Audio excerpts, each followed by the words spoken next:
setelah kita mengetahui jenjang kemampuan di rapor pendidikan, langkah apa yang harus kita lakukan?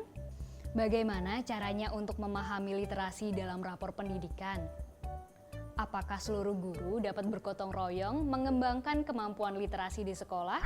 Ibu dan Bapak, seperti yang sudah saya sampaikan kemarin, rapor pendidikan kita sudah keluar. Ada beberapa hal yang perlu saya bahas pada kesempatan kali ini terkait hasil rapor pendidikan kita, merujuk pada rapor pendidikan. Terlihat bahwa peserta didik kita cenderung berada pada tingkat cakap. Artinya, peserta didik kita sudah mampu menemukan informasi eksplisit pada teks. Tapi zaman ini, cakap menemukan informasi saja tidak cukup. Mari kita tetap tingkatkan kemampuan literasi kita sehingga sampai pada satu titik di atasnya, yaitu mahir. Bu, saya mewakili guru mata pelajaran belum punya solusi. Apa keterkaitannya kemampuan cakap atau mahir itu untuk mapel non-bahasa?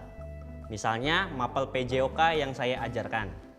Oh, menurut saya kemampuan literasi ini esensi bagi semua mata pelajaran. Seorang peserta didik mahir di kelas Pak Adiana akan mampu bergerak dengan percaya diri dan baik untuk meningkatkan kebugaran dan kesehatannya.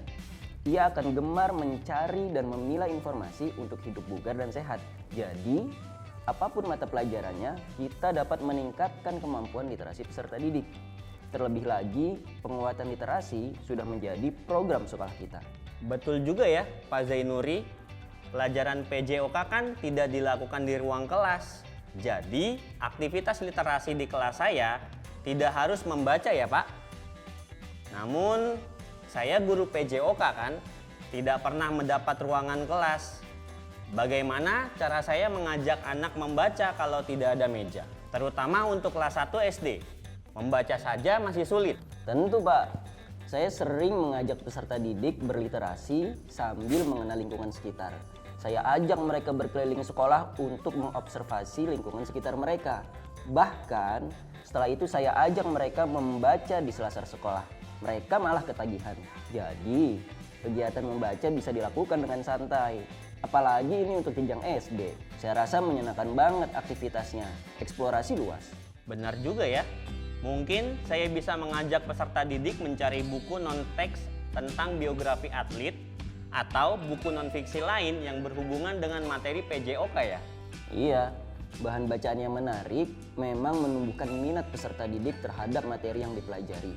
Namun, bukan hanya itu, Bu Diah mungkin dapat menambahkan. Saya izin menambahkan ya Pak, dalam kegiatan literasi yang penting adalah meningkatkan kecakapan berpikir peserta didik melalui bacaan. Saat ini, bacaan itu bisa berupa materi cetak, audio, dan audio visual. Saat ini banyak video pendek yang dapat Pak Adiana gunakan untuk mengajarkan materi-materi PJOK.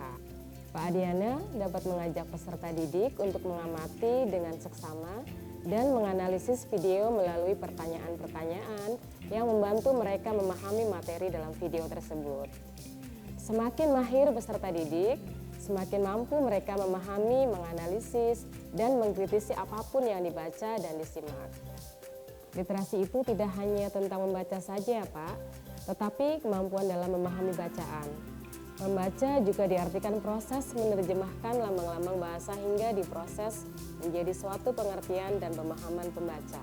Oh begitu Bu Diah, betul juga ya. Dengan mengamati dan menganalisis, peserta didik juga akan semakin tertarik memahami materi PJOK ya. Terus terang, saya kebingungan memikirkan cara untuk menjelaskan sebuah teknik gerakan tertentu. Anak-anak cepat bosan dengan penjelasan lisan.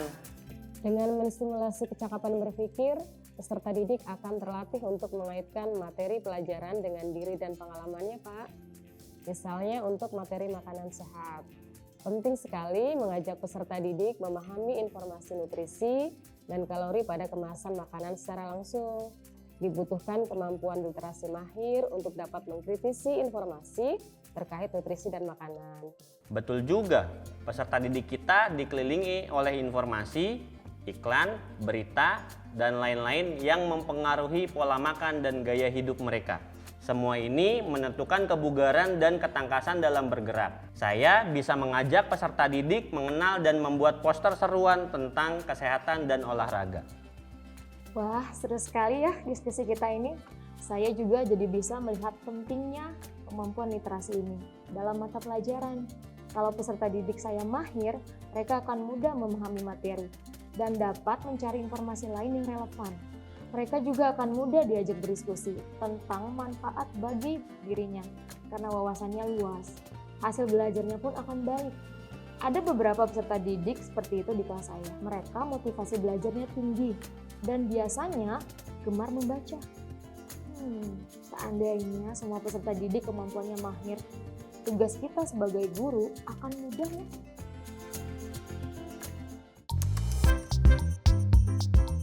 Untuk sekolah kita, capaian kemampuan literasinya dalam tahap cakap, Pak. Sekitar 75% peserta didik kita ada dalam taraf tersebut. Sisanya 5% perlu intervensi, 10% mendasar, dan 10% mahir. Jadi, seperti dikatakan oleh Bu Juli, jumlah peserta didik cakap dan mahir perlu kita tingkatkan agar penguasaan peserta didik terhadap materi juga baik dan hasil belajar meningkat. Bu Diah, kemarin saya sudah tanya ke salah satu teman.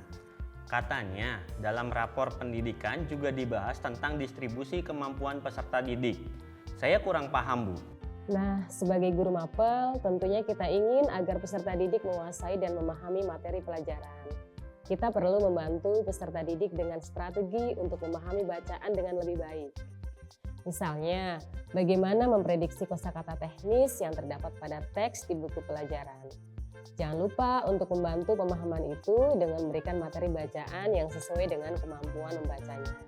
Setelah mengetahui dan memahami rapor pendidikan, saatnya kita bergerak bersama untuk meningkatkan kemampuan literasi. Tetap semangat!